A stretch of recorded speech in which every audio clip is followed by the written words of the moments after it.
मतांची लूट झाली नसती तर माझा विजय झाला असता. नवनीत राणा. मजबुरीचं नाव ठाकरे परिवार. केवळ स्वार्थासाठी दोन्ही भाऊ एकत्र आले. राणांची जोरदार टीका. लोकसभा निवडणुकीत विरोधकांची मतचोरी केल्यानेच माझा पराभव झाला असा गंभीर आरोप भाजपा नेत्या व माजी खासदार नवनीत राणा यांनी केला आहे.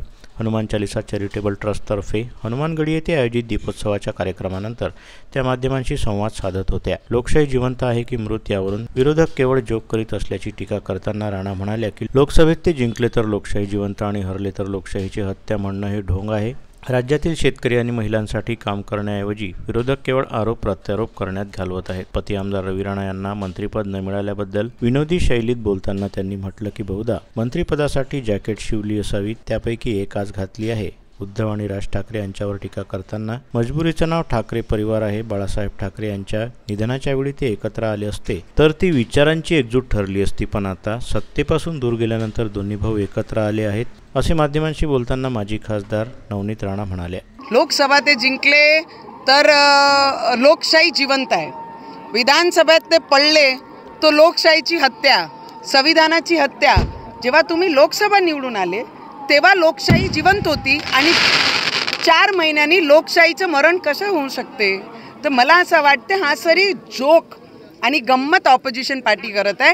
स्वतःचे आतमध्ये झाकून लोकांसाठी काय केलं पाहिजे, शेतकऱ्यांची मदत कशी केली पाहिजे होती, लाडकी बहिणांना कसे बाहेर येऊन भाऊ म्हणून त्यांना मदत केली पाहिजे होती, या महाराष्ट्रामध्ये इन्फ्रास्ट्रक्चर कसं केला पाहिजे होता, त्यावर न बोलताना चोरी हा विषय, मत चोरी केली, मन इलेक्शन कमिशनवर आरोप करणं, हा सगळं जे घडलेलं आहे हा काँग्रेसनी गेल्या 70 वर्षापासून हा त्यांनीच केलेला. आज नवीन काही सरकार बसलेली नवीन योजना नहीं है. तो मला वाटते चोर को पता होता है कि उसके अंदर कितना गहराई है. तो ऑपोजिशन ने बताना नहीं कि तुमने कितनी चोरियां की हैं. तो हम भी बोल सकते, आम्ही सांगू शकतो लोकसभामध्ये तुम्ही आमचे मत चोरी केले आणि म्हणून आमच्यासारखे लोकांचा पराभव झाला. मला असं वाटते की दरवर्षी ज्या पद्धतीने आम्ही जे किराण्याचं पूर्ण मतदारसंघामध्ये गोरगरिबांना गेल्या 13-14 वर्ष झाले आहे आणि दरवर्षीप्रमाणे यावर्षीसुद्धा लाखो घरापर्यंत आमचे जे किराण्याचे किट आहे आणि लोक म्हणतात तुम्हाला काय आनंद देते. काही लोक इलेक्शनचे पहिले टीके करायचे की बाई इलेक्शन आहे म्हणून, पण दरवर्षी जेव्हा गोरगरिबांवर आम्ही जे स्माईल पाहतो तर मला वाटतं आमची खरी दिवाळी तिथूनच सुरू होते.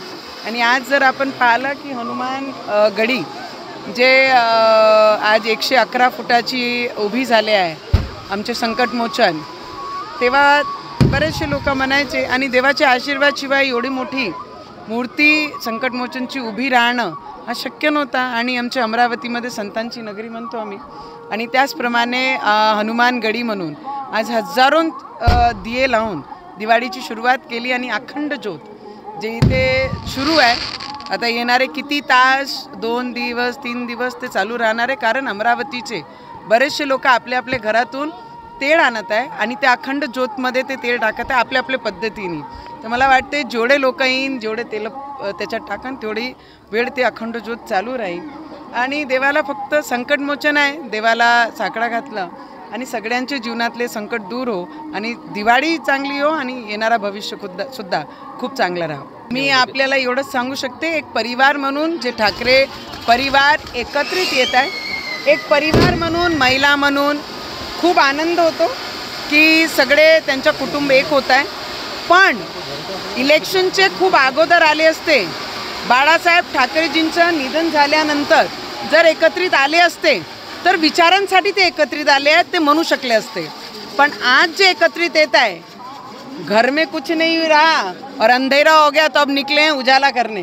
तो आत्ता जे उद्धव ठाकरेजींचा परिवार एकत्रित आला आहे तर महाराष्ट्राची जनतेच्या पाहण्याचे जे दृश्य आहे तो सिंपती म्हणून नाही, खुशी म्हणून नाही, पण मजबुरीचं नाम म्हणजे ठाकरे परिवार हा पद्धतीने लोक पाहते की एवढे त्रस्त झाले, एवढे मजबूर झाले की विचारांसाठी एक येऊ शकले नाही, आले नाही. आणि आज फक्त सत्यासाठी एक होणं, हा एकत्रित होणं नाही म्हणत, हा मजबुरीचं नाम म्हणजे ठाकरे परिवार.